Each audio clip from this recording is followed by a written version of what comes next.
Você vai fazer quais testes a gente faz no distribuidor? Do avanço a vácuo, tá? A gente dá uma olhada no avanço centrífugo também, que é com as molas, o avanço a vácuo para carga parcial, o avanço centrífugo para carga máxima, total, tá? E depois a gente vai fazer o ajuste do platinado. Tem duas formas de fazer, tá? Na verdade, eu combino as duas, usando o calibrador, tá certo? Nesse caso aqui é 0.015, né?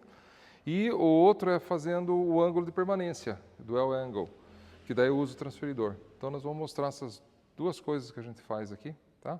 Para vocês verem. Então, e eu gosto de fazer com o distribuidor na bancada. Depois fica olhando se tem folga no rotor, no eixo e tudo mais, né? Tá bom? É isso aí.